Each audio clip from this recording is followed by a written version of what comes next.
जय श्री राम। कल आपने सुना कि किस तरह से हनुमान जी सीता जी को ढूंढ रहे हैं रावण के उस लंका नगरी में, और उनकी ऊंची ऊंची अट्टालिकाओं में वो सीता जी को खोज रहे हैं रावण के अंतःपुर में। शेष भाग जो है वो आज पढ़ेंगे। शुरू करते हैं। जय श्री राम। निष्कुटान्तरथ्याश्च विमानानि च सर्वशः इति संचित्य भूयोऽपि विचेतुपमुपचक्रमे। अपानशाला, पुष्पगृह, चित्रशाला, क्रीडागृह, ग्रहोद्यान की गलियां और पुष्पक आदि विमान, इन सबका तो मैंने चप्पा चप्पा देख डाला। यह सोचकर उन्होंने पुनः खोजना आरंभ किया। भूमिगृहाश्चैत्यगृहान् गृहाति गृहकानापि उत्पतन निपन्तश्चापि नितिष्ठन् गच्छन् पुनः क्वचित्। वे भूमि के भीतर बने हुए घरों, तहखानों में, चौराहों पर और मंडपों में तथा घरों को लागकर उनसे थोड़ी ही दूर पर बने हुए विलास भवनों में सीता जी की खोज करने लगे। वे किसी घर के ऊपर चढ़ जाते, किसी से नीचे कूद पड़ते, कहीं ठहर जाते, किसी को चलते चलते ही देख लेते। अपवर्णश्च द्वाराणि कपाटान्यघट्टयन् प्रविशन् निष्पन्तश्चापि प्रपतन्नुपतन्निव। घरों के दरवाज़ों को खोल देते, कहीं किवाड़ बंद कर देते, किसी के भीतर घुस कर देखते और फिर निकल आते। वे नीचे कूदते और ऊपर उछलते हुए सर्वत्र खोज करने लगे। सर्वमप्यवकाशं च सविचचार महाकपिः चतुरङ्गलौ मात्रोऽपि नावकाशः विद्यते। रावणान्तःपुरे तस्मिन् यं कपिर्न जगाम सः। उन महाकपि ने वहाँ के सभी स्थलों में विचरण किया। रावण के अंतःपुर में कोई 4 अंगुल का भी ऐसा स्थान नहीं रह गया जहाँ कपिवर हनुमान जी न पहुँचे हों। प्रकारान्तरवीथ्यश्च वेदिकाश्च संश्रयाः स्वभ्राश्च पुष्करिणीश्च सर्वतेनावलोकितम्। उन्होंने परकोटे के भीतर की गलियाँ, चौराहे, वृक्षों से बनी हुई वेदियाँ, गड्ढे और पोखरियों सबको छान डाला। राक्षसो विविधाकारा विरूपा विकृतास्तथा दृष्टा हनुमता तत्र न तु सा जनकात्मजा। हनुमान जी ने जगह जगह नाना प्रकार के आकार वाली कुरूप और विकट राक्षसियाँ देखी, किंतु वहाँ उन्हें जानकी जी का दर्शन नहीं हुआ। रूपेणा प्रतिमालोके परा विद्याधर स्त्रियः दृष्टा हनुमता तत्र न तु राघवनंदिनी। संसार में जिनके रूप सौंदर्य की कहीं तुलना नहीं थी, ऐसी बहुत सी विद्याधारियाँ भी हनुमान जी की दृष्टि में आईं, परंतु वहाँ वे रघुनाथ जी को आनंद प्रदान करने वाली सीता जी नहीं दिखाई दी। नागकन्या वरारोहा पूर्णचंद्र निभानना दृष्टा हनुमता तत्र न तो सा जनकात्मजा। हनुमान जी ने सुंदर, नितंब और पूर्ण चंद्रमा के समान मनोहर मुख वाली बहुत सी नाग कन्याएं भी वहाँ देखी, किंतु जनक किशोरी का उन्हें दर्शन नहीं हुआ। प्रमथ्य राक्षसेन्द्रेण नागकन्या बलाद्भुता दृष्टा हनुमता तत्र न सा जनक नंदिनी। राक्षस राज के द्वारा नागसेना को मत कर बलात् हरकर लाई हुई नाग कन्याओं को तो पवन कुमार ने वहाँ देखा, किंतु जानकी जी उन्हें दृष्टिगोचर नहीं हुई। सोऽपश्चान्तां महाबाहु पश्चाच्चान्यावरिस्त्रियः विषसाद महाबाहु हनुमान मरुतात्मजः। महाबाहु पवन कुमार हनुमान को दूसरी बहुत सी सुंदरियाँ दिखाई दी, परंतु सीता जी उनके देखने में नहीं आई, इसलिए वे बहुत दुखी हो गए। उद्योगं वानरेन्द्राणां प्लवनं सागरस्य च व्यर्थवीक्षानिलसुतश्चिन्तां पुनरुपागतः। उन वानर शिरोमणि वीरों के उद्योग और अपने द्वारा किए गए समुद्र लंघन को व्यर्थ हुआ देखकर पवन पुत्र हनुमान वहाँ पुनः बड़ी भारी चिंता में पड़ गए। अवतीर्य विमानाश्च हनुमान मारुतात्मजा चिंतामुपजगामाथ शोकोपहत चेतना। उस समय वायुनंदन हनुमान विमान से नीचे उतर कर आए और बड़ी चिंता करने लगे। शोक से उनकी चेतना शक्ति शिथिल सी हो गई। विमानात् तु संक्रम प्रकारां हरियूथपा हनुमान वेगवानासीत् यथा विद्युत घनांतरे। वानर यूथपति हनुमान विमान से उतरकर महल के परकोटे पर चढ़ गए और वहां आकर वे मेघमाला के अंक में चमकती हुई बिजली के समान बड़े वेग में इधर उधर घूमने लगे। संपरिक्रम्य हनुमान रावणस्य निवेशनान् अदष्ट्वा जानकी सीतां ब्रवीत वचनं कपिः। रावण के सभी घरों में एक बार पुनः चक्कर लगाकर जब कपिवर हनुमान जी ने जनक नंदिनी सीता को नहीं देखा, तब वे मन ही मन इस प्रकार कहने लगे। भूयिष्ठं लोलिता लंका रामस्य चरिता प्रियं नाहि पश्यामि वैदेही सीता सर्वांग शोभनाम। मैंने श्री रामचंद्र जी का प्रिय करने के लिए कई बार लंका को छान डाला, किंतु सर्वांग सुंदरी विदेह नंदिनी सीता मुझे कहीं नहीं दिखाई देती हैं। पल्लवानि तटकाननानि सारांसि सरितस्थिता नद्यो अनुपवनाताश्च दुर्गाश्च धरणीधरा लोलिता वसुधा सर्वा न च पश्यामि जानकीम्। मैंने यहाँ के छोटे तालाब, पोखरे, सरोवर, सरिताएं, नदियाँ, पानी के आसपास के जंगल और दुर्गम पहाड़ सब देख डाले। इस नगर के आसपास की सारी भूमि खोज डाली, किंतु कहीं भी मुझे जानकी जी का दर्शन नहीं हुआ। ये संपत्ति नाम सीता रावणस्य निवेशने आख्यात गंधर्वराजेन न च सादृशन्ते न किम।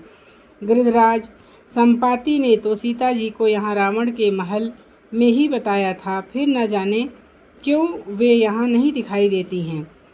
किम नु सीताथ वैदेही मैथिली जनकात्मजा उपतिष्ठेत विवशा रावेण बलात्। क्या रावण के द्वारा बलपूर्वक हर कर लाई हुई विदेह कुलनंदिनी मिथिलेश कुमारी जनक दुलारी सीता कभी विवश होकर रावण की सेवा में उपस्थित हो सकती हैं? क्षिप्रम उत्पततो मन्ये सीतामदाय रक्षसः बिभतो रामबाणानामन्तरा पतिताप भवेत। मैं तो समझता हूँ कि श्री रामचंद्र जी के बाणों से भयभीत हो वह राक्षस जब सीता जी को लेकर शीघ्रतापूर्वक आकाश में उछला है, उस समय कहीं बीच में ही वे छूटकर गिर न गई हों। अथवा हि मायाणाः पथि सिद्धे निवेशिते मन्ये पतितमार्याया हृदयं प्रेक्ष्य सागरम्। अथवा यह भी संभव है कि जब आर्या सीता सिद्ध सेवित आकाश मार्ग से ले जाई जाती रही हों, उस समय समुद्र को देखकर भय के मारे उनका हृदय ही फटकर नीचे गिर पड़ा हो। रावणस्योरुवेगेन भुजाभ्यां पीडितेन च तया मन्ये विशालाक्ष त्यक्तं जीवितमार्या। और अथवा यह भी मालूम होता है कि रावण के प्रबल वेग और उनकी भुजाओं के दृढ़ बंधन से पीड़ित होकर विशाल लोचना आर्या सीता ने अपने प्राणों का परित्याग कर दिया है। उपर्युपरि सा नूनं सागरं क्रमस्थिता विचेष्टमाना पतिता समुद्र जनकात्मजा। ऐसा भी हो सकता है कि जिस समय रावण उन्हें समुद्र के ऊपर से होकर ला रहा हो, उस समय जनक कुमारी सीता छटपटा कर समुद्र में गिर गई हूँ। ऐसा ही हुआ होगा। आहो क्षुद्रेण न चानेन रक्षन्ति शीलात्मनः अनुबन्धभक्षिता सीता रावणेन तपस्विनी अथवा राक्षसेन्द्रपतिभिर्षिते क्षणा अदुष्टा दुष्टभावभिभक्षिता सा भविष्यति। अथवा ऐसा तो नहीं हुआ कि अपने शील की रक्षा में तत्पर हुई किसी सहायक बंधु की सहायता से वंचित तपस्विनी सीता को इस नीच रावण ने ही खा लिया हो, अथवा मन में दुष्ट भावना रखने वाली राक्षस राज रावण की पत्नियों ने ही कजरारे नेत्रों वाली साध्वी सीता को अपना आहार बना लिया होगा। संपूर्ण चंद्र प्रतिम पद्मपत्र निभेक्षणम रामस्य ध्यायति क्वत्रं पंचक्वत्वं कृपणागता। हाय, रामचंद्र जी के पूर्ण चंद्रमा के समान मनोहर तथा प्रफुल्ल कमल दल के सदृश नेत्र वाले मुख का चिंतन करती हुई दयनीय सीता इस संसार से चल बसी। हा राम लक्ष्मणन्तेव हायुध्ये चेति मैथिली क्लिप्य बहुवैदेही न्यतदेहा भविष्यति। हा राम, हा लक्ष्मण, हा अयोध्यापुरी, इस प्रकार पुकार कर बहुत विलाप करके मिथिलेश कुमारी विदेह नंदिनी सीता ने अपने शरीर का परित्याग कर दिया होगा। अथवा निहिता मध्ये रावणस्य निवेशने भ्रशं लालप्ते बाला पंचरिस्थेव शारिका। अथवा मेरी समझ में यह आता है कि वे रावण के किसी गुप्त गृह में छिपा कर रखी गई हैं। हाय, वहाँ वह बाला पिंजरे में बंद हुई मैना की तरह बार बार आर्तनाद करती होंगी। जनकस्य कुले जाता राम पत्नी सुमध्यमा कथमुत्पलपत्राक्षी रावणस्य वशं व्रजेत। जो जनक के कुल में उत्पन्न हुई हैं और रामचंद्र जी की धर्म पत्नी हैं, वे नील कमल से नेत्रों वाली सुमध्यमा सीता रावण के अधीन कैसे हो सकती हैं। विनिष्टा च प्रणष्टा वा मृता वा जनकात्मजा रामस्य प्रिय भार्यस्य न निवेदयितुं क्षमम्। जनक किशोरी सीता चाहे गुप्त ग्रह में अदृश्य करके रखी गई हूँ, चाहे समुद्र में गिरकर प्राणों से हाथ धो बैठी हूँ, अथवा श्री रामचंद्र जी के विरह का कष्ट न सहने कारण उन्होंने मृत्यु की शरण ले ली हो, किसी भी दशा में वे रामचंद्र जी को इस बात की सूचना देना उचित न होगा, क्योंकि वे अपनी पत्नी को बहुत प्यार करते हैं। निवेद्यमाने दोषः स्याद् निवेदने कथम न खलु कर्तव्यम विषम प्रतिभासि में। इस समाचार के बताने में भी दोष है और न बताने में भी दोष की संभावना है। ऐसी दशा में किस उपाय से काम लेना चाहिए, मुझे तो बताना और न बताना दोनों ही दुष्कर प्रतीत होते हैं। अविस्मन्न वंगते कार्य प्राप्त कालम समम च किम भवेदिति मयि भूयो हनुमान प्रत विचारयन। ऐसी दशा में जब कोई भी कार्य करना दुष्कर प्रतीत होता है, तब मेरे लिए इस समय के अनुसार क्या करना उचित होगा, इन्हीं बातों पर हनुमान जी बारंबार विचार करने लगे। यदि सीताम दृष्ट्वाहं वानरेन्द्रपुरीमितः गमिष्यामि ततः को मे पुरुषार्थी भविष्यति। यदि मैं सीता जी को देखे बिना ही यहाँ से वानर राज की पूरी किष्किंधा को लौट जाऊँगा तो मेरा पुरुषार्थ ही क्या रह जाएगा। ममेदं लंघनं व्यर्थ सागरस्य भविष्यति प्रवेश्चैव लंकायां रक्षासानां च दर्शनम्। फिर तो मेरा यह समुद्र लंघन, लंका में प्रवेश और राक्षसों को देखना सब व्यर्थ हो जाएगा। किं वा वक्ष्यति सुग्रीवो हरयो वापि संगता किष्किन्धामनुसां प्राप्तं तौ वा जन दशरथात्मजौ। किष्किंधा में पहुँचने पर मुझसे मिलकर सुग्रीव, दूसरे वानर तथा वे दोनों दशरथ राजकुमार भी क्या कहेंगे। गत्वा तु यदि काकुत्स्थं वक्ष्यामि परशं वचः न दुष्टेति मया सीता ततस्थिरक्षति जीवितम्। यदि वहाँ जाकर मैं श्री रामचंद्र जी से यह कठोर बात कह दूँ कि मुझे सीता का दर्शन नहीं हुआ, तो वे प्राणों का परित्याग कर देंगे। पुरुषं दारुणं तीक्ष्णं क्रूरमिन्द्रियतापनं सीतानिमित्तं दुर्वाक्यं श्रुत्वा स न भविष्यति। सीता जी के विषय में ऐसे रूखे, कठोर और तीखे और इंद्रियों को संताप देने वाले दुर्वचन को सुनकर वे कदापि जीवित नहीं रहेंगे। तं तुम कच्छगतं दृष्ट्वा पंचत्वगतमानसं वृषानुरक्तमेधावी न भविष्यति लक्ष्मणः। उन्हें संकट में पड़कर प्राणों के परित्याग के संकल्प का करते देख उनके प्रति अत्यंत अनुराग रखने वाले बुद्धिमान लक्ष्मण भी जीवित नहीं रहेंगे। विनष्टतो भ्रातरो श्रुत्वा भरतोऽपि मरिष्यति भरतं चामृतं दृष्ट्वा शत्रुघ्नो न भविष्यति। और अपने इन दोनों भाइयों का विनाश का समाचार सुनकर भरत भी प्राण त्याग देंगे और भरत की मृत्यु देखकर शत्रुघ्न भी जीवित नहीं रह सकेंगे। पुत्रान् मृतान् समीक्षाथ न भविष्यन्ति मातरः कौशल्या च सुमित्रा च कैकेयी च न संशयः। इस प्रकार चारों पुत्रों की मृत्यु को देखकर कौशल्या, सुमित्रा और कैकेयी ये तीनों माताएं भी निसंदेह प्राण त्याग देंगी।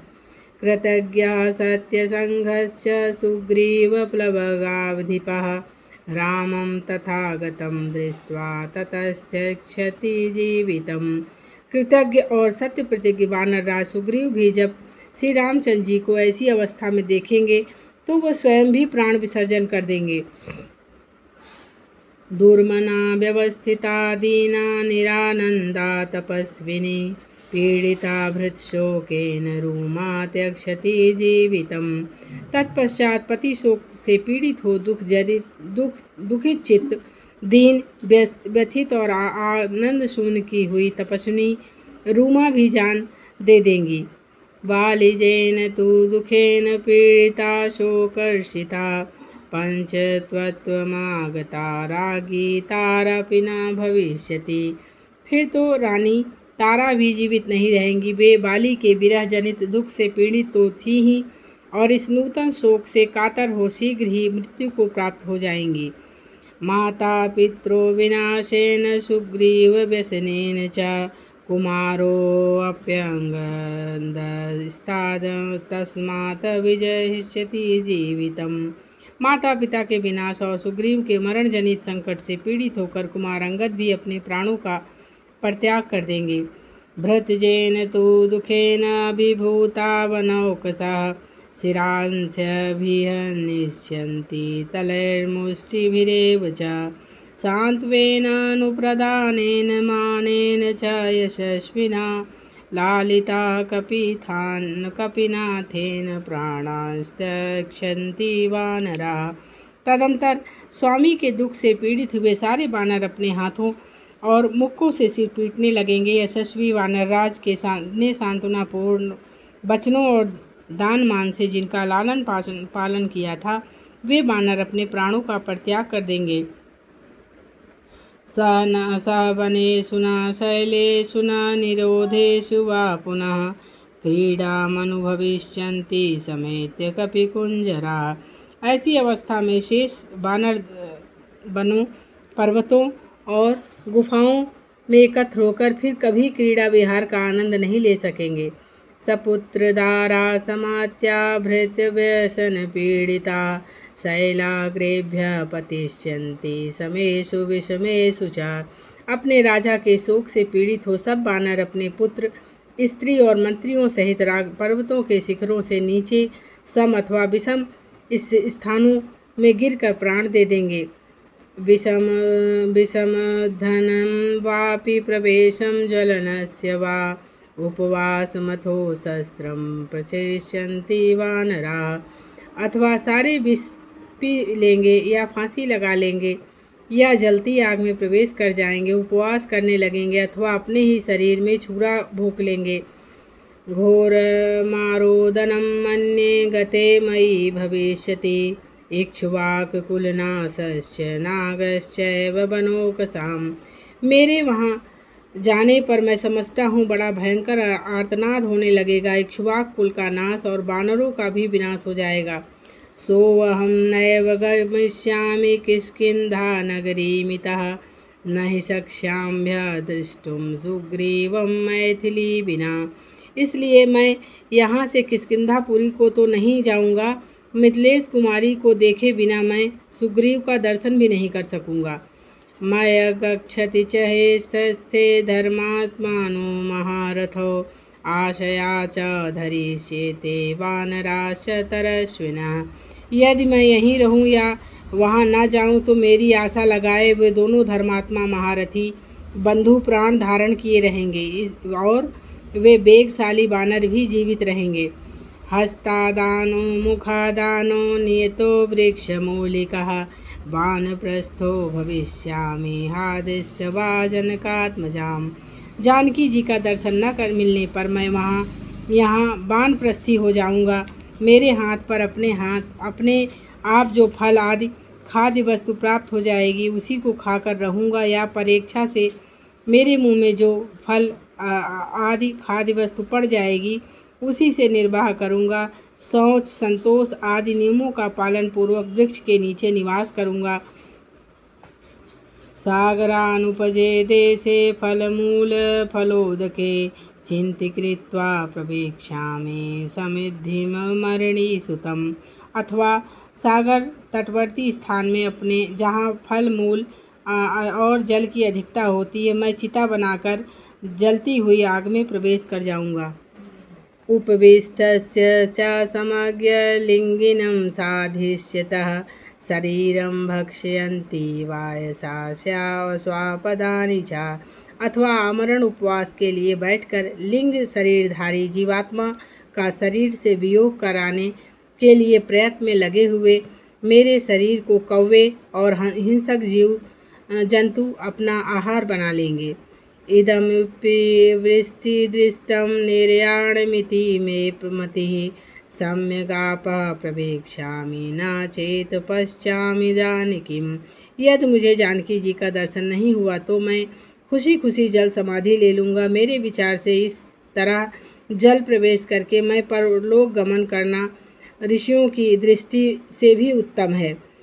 सुजात मूला सुभगा कीर्तिमाला यशस्विनी प्रभग्ना चिररात्राय मम सीतां पश्यता। जिसका प्रारंभ शुभ है और ऐसी शुभगा यशस्विनी और मेरी कीर्तिमाला रूपा यह दीर्घ रात्रि भी सीता जी को देखे बिना ही बीत चली है।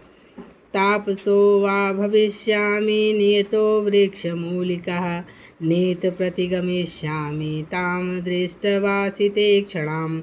अथवा मैं नियम पूर्वक वृक्ष के नीचे निवास करने वाला तपस्वी हो जाऊंगा, किंतु उस असित लोचना सीता को देखे बिना यहाँ से कदापि नहीं लौटूंगा।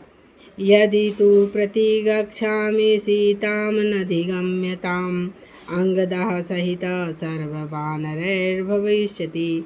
यदि सीता का पता लगाए बिना ही मैं लौट जाऊं तो समस्त वानरों सहित अंगद भी जीवित नहीं रहेंगे। विनाशे बहो दोषा जीवन प्राप्नोति भद्रकम् तस्मात् प्रणानधमिष्यामि ध्रुवो जीवति संगमः। इस जीवन का नाश कर देने में बहुत से दोष हैं। जो पुरुष जीवित रहता है वह कभी न कभी अवश्य कल्याण का भागी होता है। अतः मैं इन प्राणों को धारण किए रहूँगा। जीवित रहने पर अभीष्ट वस्तु अथवा सुख की प्राप्ति अवश्य संभावी है। एवं बहुविधम दुखम मनसा धारयन् बहु नाघद्य गच्छत तदा पारम शोकस्य कपिकुंजरः। इस तरह मन में अनेक प्रकार के दुख धारण किए हुए कपिकुंजर हनुमान जी शोक का पार न पा सके। ततो विक्रमासाद्य धैर्यवान कपिकुंजरः रावणां वधिष्यामि दशग्रीवं महाबलं कामस्तु हृता सीता प्रतिचीर्ण भविष्यति। तदंतर धैर्यवान कपि श्रेष्ठ हनुमान ने पराक्रम का सहारा लेकर सोचा, अथवा महाबली दशमुख रावण का वध ही क्यों न कर डालूं। भले ही सीता का अपहरण हो गया हो, इस रावण को मार डालने से उस बैर का भरपूर बदला सध जाएगा। अथ वैनम समुत्थिक्षेप्य ऊपर्युरिसागरं रामायोपरिहरिष्यामि पशुं पतेरिव। अथवा उसे उठाकर समुद्र के ऊपर से ले जाऊं या पशुपति को पशु अर्पित किया जाए, इसी प्रकार श्री राम के हाथ में इसको सौंप दूं।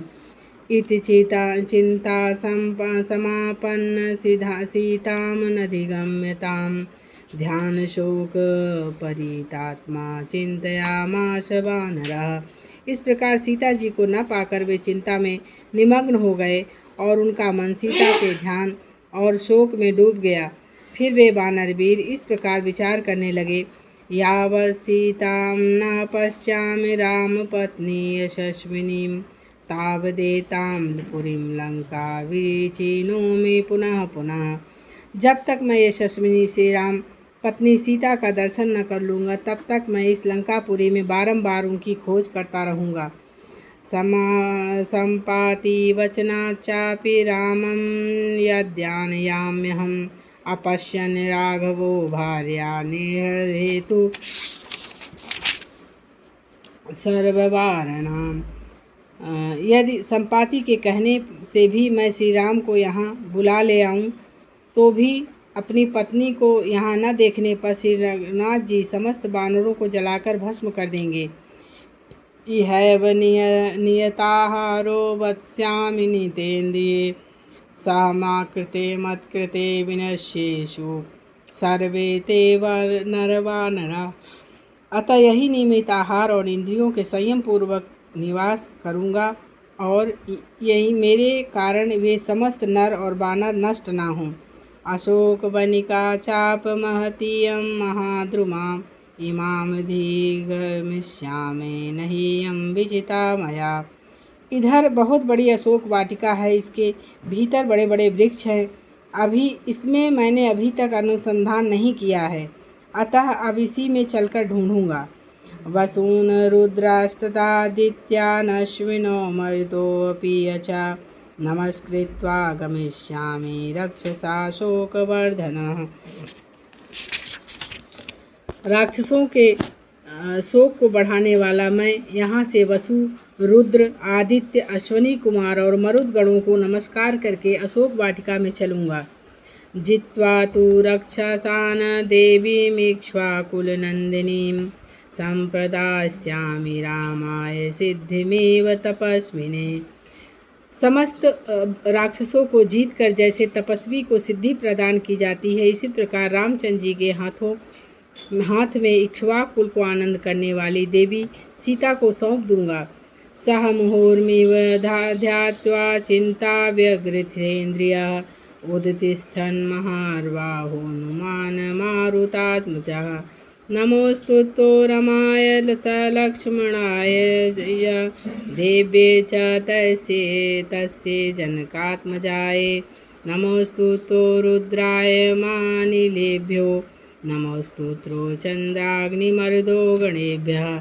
इस प्रकार 2 घड़ी तक सोच विचार कर चिंता से शिथिल इंद्रिय वाले महाबाहु पवन कुमार हनुमान सहसा उठकर खड़े हो गए और लक्ष्मण सहित श्री राम को नमस्कार है, जनक नंदिनी सीता देवी को भी नमस्कार है, रुद्र, इंद्र, यम और वायु देवता को नमस्कार है तथा चंद्रमा, अग्नि और मरुद गणों को भी नमस्कार है। सहतेभ्यस्तु नमस्कृत्वा सुग्रीवाय च मारुतिः दिश सर्वा समालोक्य सोय शोकवनिका प्रतिः। इस प्रकार उन सबको और सुग्रीव को भी नमस्कार करके पवन कुमार हनुमान जी संपूर्ण दिशाओं की ओर दृष्टिपात करके अशोक वाटिका में जाने को उद्यत हुए। सह गत्वा मनसा पूर्वं शोकवनिकां शुभाम् उत्तरं चित्यमाशां वानरो मरुतात्मजः। उन वानरवीर पवन कुमार ने पहले मन के द्वारा ही उस सुंदर अशोक वाटिका में जाकर भावी कर्तव्य का इस प्रकार चिंतन किया। ध्रुवं तु रक्षोस् बहुला भविष्यति वनाकुलाः अशोकवनिका पूर्ण्या सर्वसंस्कार संस्कृता। वह पूर्णमयी अशोक वाटिका सींचने कोड़ने आदि सब प्रकार से संस्कारों से संवारी गई है। वह दूसरे दूसरे वनों से भी घिरी हुई है, अतः उसकी रक्षा के लिए निश्चय ही वहाँ बहुत से राक्षस तैनात किए गए होंगे। रक्षिणतात्र चात्र विहिता नूनं रक्षन्ति पादपान् भगवानपि विश्वात्मना नातिशोभं प्रवायति। राक्षस राज के नियुक्त किए जाने पर रक्षक अवश्य ही वहाँ वृक्षों की रक्षा करते होंगे, इसलिए जगत के प्राण स्वरूप भगवान वायुदेव भी वहाँ अधिक वेग से नहीं बहते होंगे। संक्षिप्तोऽयं मयात्मा च रामार्थे रावणस्य च सिद्धिं दिशन्तु मे सर्वे देवा सर्षिगणास्तिवः। मैंने श्री रामचंद्र जी के कार्य की सिद्धि और रावण से अदृश्य रहने के लिए अपने शरीर को संकुचित करके छोटा बना लिया है। मुझे इस कार्य में ऋषियों सहित समस्त देवता देवी सिद्धि सफलता प्राप्त करें। ब्रह्मा स्वयं भर्गवान् देवाश्चैव तपस्विनः सिद्धिमग्निश्च वायुश्च पुरुहूतश्च व्रजभृतः। स्वयंभू भगवान ब्रह्मा, अन्य देवगण, तपोनिष्ठ महर्षि, अग्निदेव, वायु और वज्रधारी इंद्र भी मुझे सफलता प्रदान करें। वरुणः पाशहस्तश्च सोमादित्यो तथैव च अश्वनौ च महात्मानो मरुतः सर्वैव च सिद्धि सर्वाणि भूतानि भूतानां चैव यः प्रभु दास्यन्ति मम ये चान्ये चाप्यदिष्टा पथि गोचरा। पाशधारी वरुण, सोम, आदित्य, महात्मा, अश्वनी, कुमार, समस्त मरुदगण, संपूर्ण भूत और भूतों के अधिपति तथा और जो भी मार्ग में दिखने वाले न दिखने वाले देवता हैं, वे सब मुझे सिद्धि प्रदान करेंगे।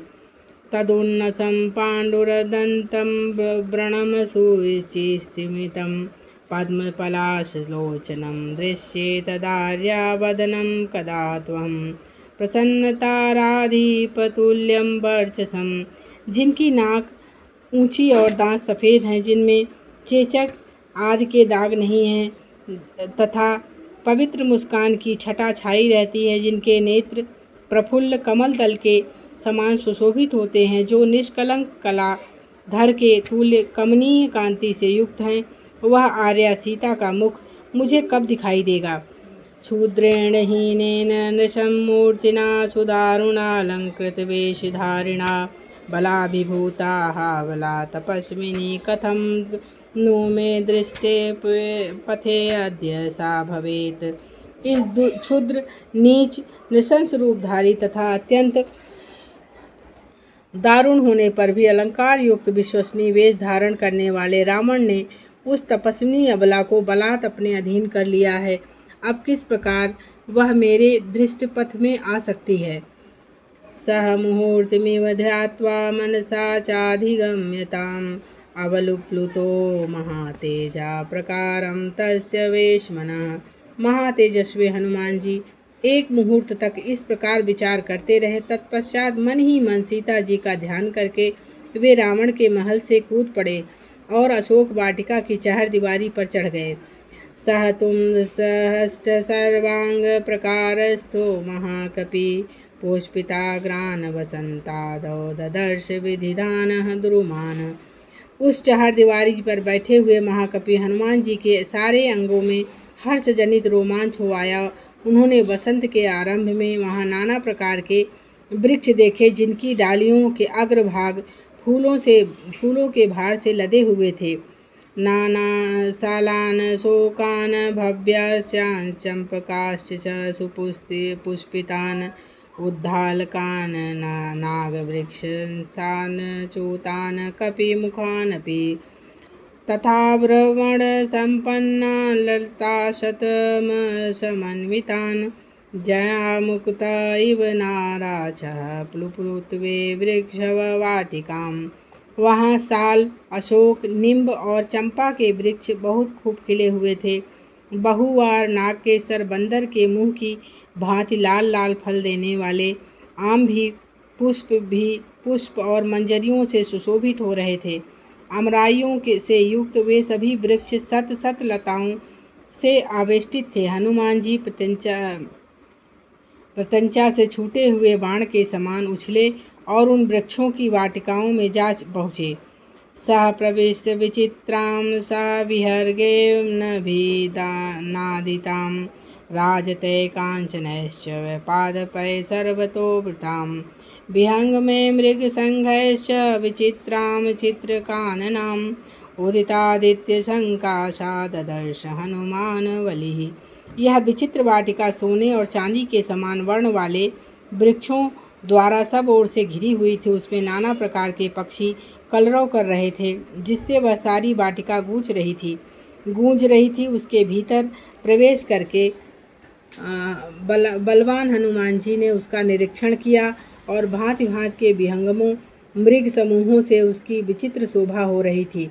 यह विचित्र काननों से अलंकृत थी और नवोदित सूर्य के समान अरुण रंग की दिखाई देती थी। वृत्तां नाना विविधे वृक्षे पुष्पोपग फलोपगये कोकिले भृंगराश्च मतय नित्य निवेशिताम। फूलों और फलों से लदे हुए नाना प्रकार के वृक्षों से व्याप्त हुई वह शोक वाटिका का मतवाले कोकिल और भ्रमर सेवन करते थे। प्रहस्त मनुजाम काले मृग पक्षी मदाकुलां मत्त बहिर्ण संघुस्ताम नानादिज गणायुताम। वह वाटिका ऐसी थी जहाँ जाने से हर समय लोगों के मन में प्रसन्नता होती थी। मृग और पक्षी मदमत हो उठते थे। मतवाले मोरों का कलनाद वहाँ निरंतर गूंजता रहता था और नाना प्रकार के पक्षी वहाँ निवास करते थे। मार्गमाणो वरारोहां राजपुत्रीं निंदितां सुख प्रसुप्तान विहगान बोधयामास वानरः।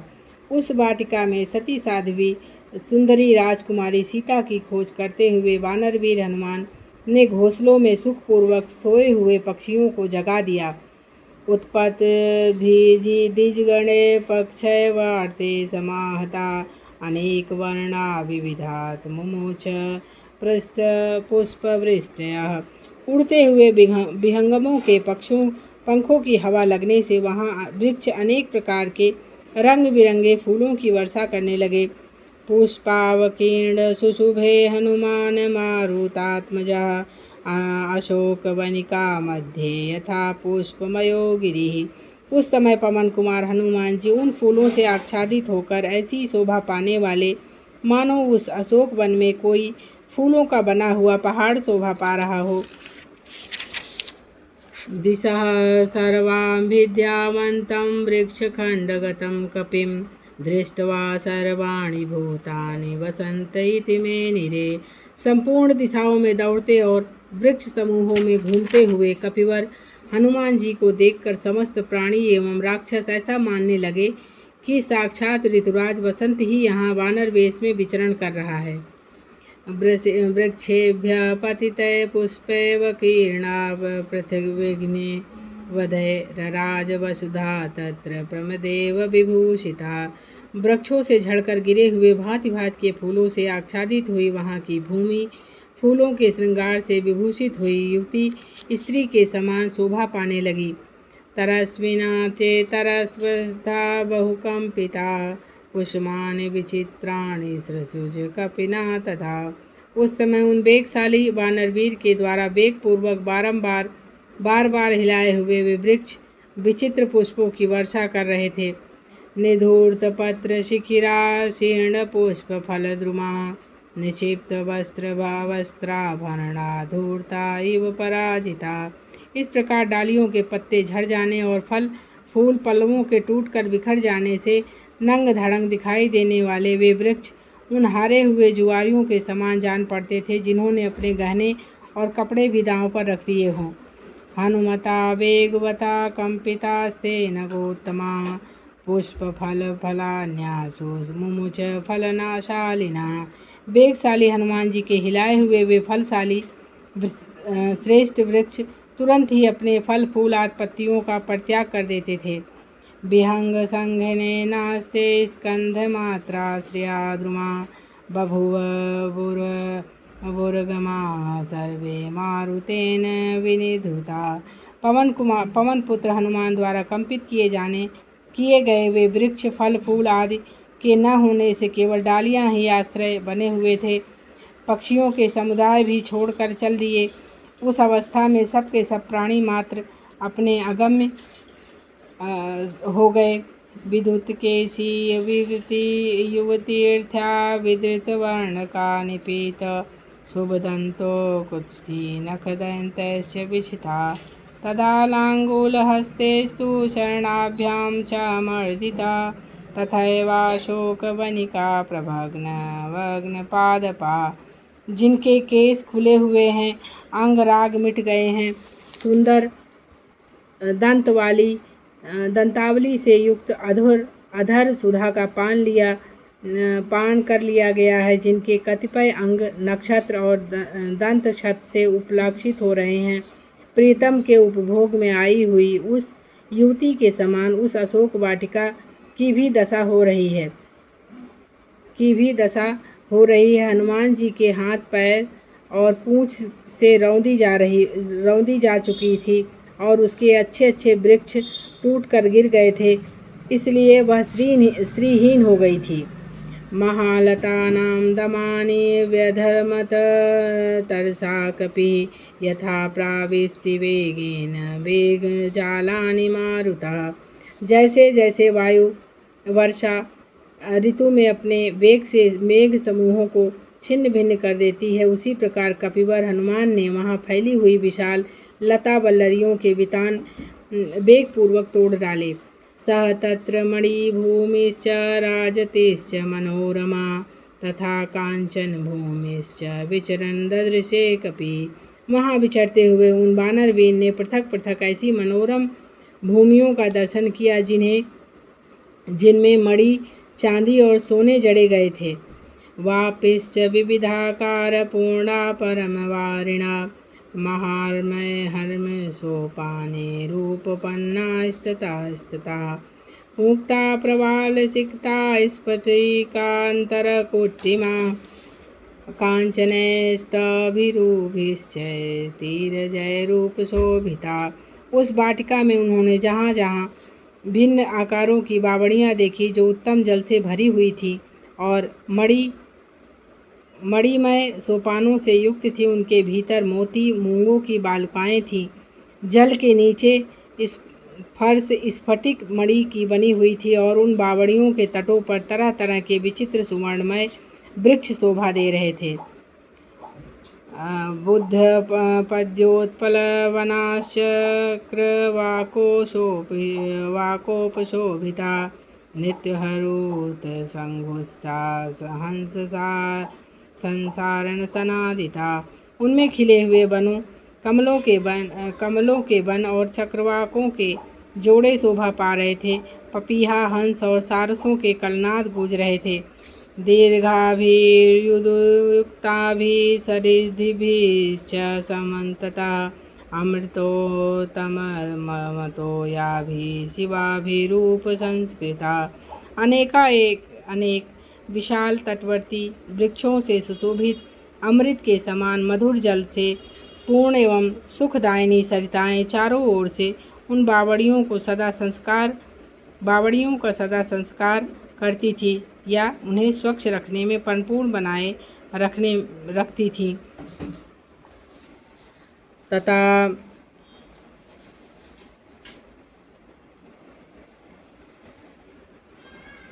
लता सतैरवतता संतान कुसुमावृता नानागुल्मावृतवना करवीर कृतांतरा।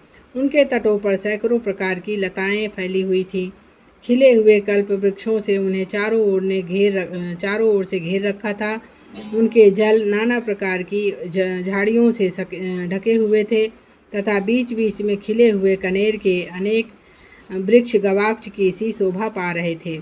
ततो अम्बुधर संकाशं प्रवर्ध शिखरं गिरिं विचित्रकूटं कुटैश्च सर्वतः परिवारितं शिलाग्रहैर्वतं नानावृक्षसमावृतं ददर्श कपिशार्दूल्यो रम्यं जगति पर्वतम।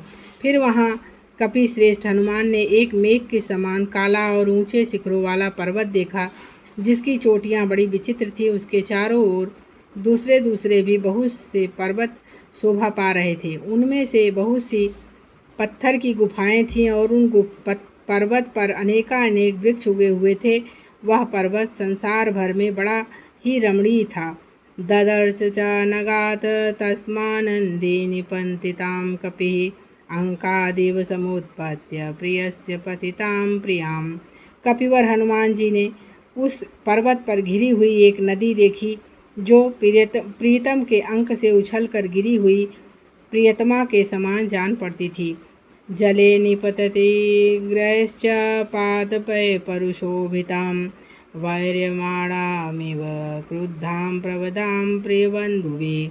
जिनकी डालियां नीचे झुककर पानी से लग गई थीं, ऐसी तटवर्ती वृक्षों से उस नदी की शोभा वैसी ही शोभा हो रही थी, मानो प्रियतमा से रूठकर अन्यत्र जाती हुई युवती को उसकी प्यारी सखियां उसे आगे बढ़ने से रोक रही हों। पुनरावृत्य ज्योतोयां च ददर्श च महाकपि प्रसन्नामिव कांतस्य कांता पुनर्विपस्थितां। फिर उन्होंने उन महाकपि ने देखा कि वृक्षों की उन डालियों से टकराकर उस नदी का जल प्रवाह पीछे की ओर मुड़ गया, मानो प्रसन्न हुई प्रेयसी पुनः प्रियतम की सेवा में उपस्थित हो रही हो। तस्यादुरात च पदिन्यो नानादिजगणायुता ददर्श कपिशार्दूल्यो हनुमान मरुतात्मजा। उस पर्वत से थोड़ी दूर पर कपि श्रेष्ठ पवन पुत्र ने कमल मंडित सरोवर देखे, जिनमें नाना प्रकार के पक्षी चहचहा रहे थे। शेष भाग कल पढ़ेंगे। जय श्री राम।